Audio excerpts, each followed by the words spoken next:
Hello, fellow health-seeking humans. Did you know that SIBO actually stands for two separate things? The first one you're already probably familiar with, and that is small intestinal bacterial overgrowth, but SIBO actually stands for something else. Sit in bathroom often. If you're new to my channel, my name is Jake, and I make evidence-based health edutainment videos so that you can be your own best health advocate. I have been put through the ringer with SIBO. I had methane SIBO, and then I had hydrogen sulfide SIBO, and now I'm in remission. Bloating can cause SIBO? Bloating can cause SIBO. That's backwards. Oh. You're smart! SIBO can cause bloating and distension. People often use these terms interchangeably, but technically they're two different phenomena. Bloating is the uncomfortable feeling of fullness after a meal, while distension refers to an obvious increase in diameter of the abdomen. When that happens to me, I say I look like a keg with legs. I mean, I don't think you have to go around correcting people on the difference between these two terms, but I do think it's important to let your practitioner know if you're having visible distension. Both bloating and distension occur in SIBO due to the fermentation of excess food debris by microbes, including bacteria and archaea. And archaea are just another type of single-celled organism. When microbes ferment the food we eat, they create the gases of hydrogen, hydrogen sulfide, and methane. When the excess gas gets trapped, that's what creates the bloating and or distension. And those with SIBO have impaired small intestinal motility, so that means that food stays in the small intestine when it shouldn't. GTFO, food. This slow motility is what contributes to the development and relapses of SIBO, and it has a double whammy effect. So not only does someone with SIBO have an impaired ability to move out a normal amount of gas, they have an impaired ability to move out a normal amount of gas, but they also have an excess amount of gas. Double whammy. And this is why prokinetics, which are medicines that help with motility, especially in the small intestine, are so key for those with SIBO. And speaking of excess gas, that brings us to farting and belching.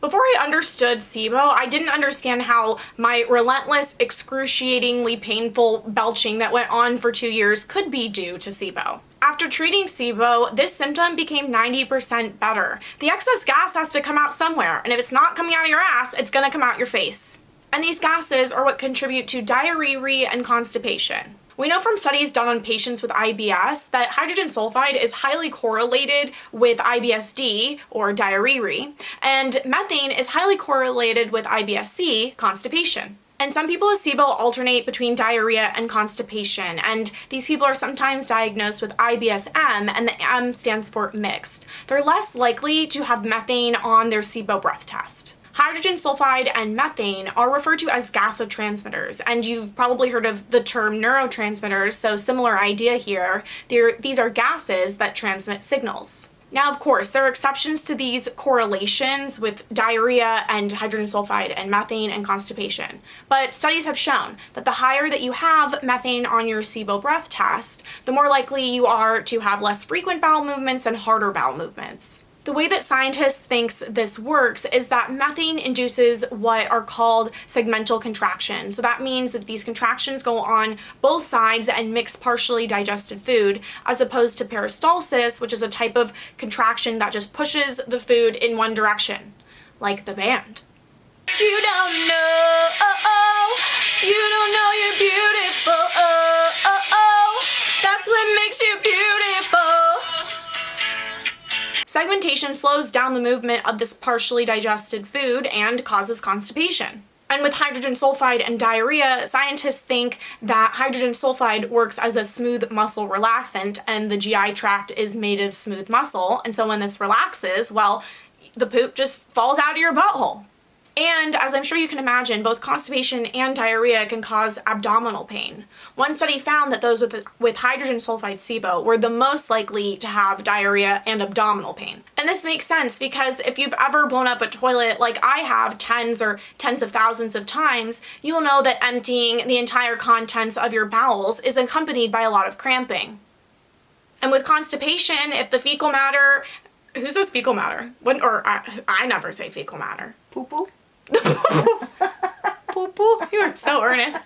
Poo-poo? We never say poo-poo. I say poo-poo. To Piper. All the time. Yeah, but not to me. Okay. I go poop. Piper goes poo-poo. Yeah, she goes wee poo-poo. To go wee poo-poo. So if poo-poo and gas aren't coming out like they're supposed to, well, that's gonna hurt like a mofo. One study found that those with hydrogen sulfide SIBO were more likely to have fatigue. Scientists don't know exactly how or why SIBO is often accompanied by fatigue, but I did make a video on how SIBO might cause brain symptoms like fatigue and brain fog, so I'll put a link to that below in the video description box. And I wouldn't be surprised if methane and also hydrogen SIBO are correlated with, I don't know why I'm apologizing. Sorry. I'm really sorry. And I wouldn't be surprised if methane SIBO, which, okay, technically it's called emo, but we won't get into all of that, and hydrogen SIBO are associated with fatigue as well. I didn't find any literature to support this. That doesn't mean it's not out there. It just means I didn't find it this time. Functional dyspepsia is a condition marked by pain or burning in the upper abdomen, feeling full early on in a meal, which is called early satiety, and feeling overly full during or after a meal. And there's one more that I forgot. Nausea. A patient is diagnosed with functional dyspepsia. You're talking that language. An patient is diagnosed when there's no taste or cause for their symptoms. Functional dyspepsia. This is the entertainment no one asked for. The humor in these videos are unbearable. A patient is diagnosed with functional dyspepsia when there is no structural cause for their symptoms. A recent study showed that those with functional dyspepsia were significantly more likely to have SIBO than those with GERD. So the researchers tested 3 groups of patients: those with functional dyspepsia, those with IBS, and those with GERD. And they found that approximately 19% of those with functional dyspepsia had SIBO, around 17% of those with IBS had SIBO, while only 3% of those with GERD had SIBO. Now, of course, correlation does not mean causation, so it doesn't mean that SIBO causes functional dyspepsia. It could mean that functional dyspepsia causes SIBO, or it could be that a third thing makes you more likely to develop both of those things. But there is some research showing that food poisoning, which is the #1 cause of both IBS and SIBO, could be at play with functional dyspepsia. I've already made a video on this previously, so I won't go too in depth here, and I'll put a link to the video in the video description box. But basically, they found that SIBO, IBS, and functional dyspepsia patients were more likely to have what are called antivinculin antibodies. And these antibodies come on after food poisoning and basically screw with motility. In fact, one study found that when outbreaks of acute gastroenteritis have occurred, the risk of developing functional dyspepsia is 1 in 7. And even though the study I just talked about found that those with GERD were less likely to have SIBO, I can speculate how methane and hydrogen sulfide SIBO might create GERD-like symptoms. With methane, if the GI tract is slowed, then this could lead to a backing up and having GERD-like symptoms. When I had methane SIBO,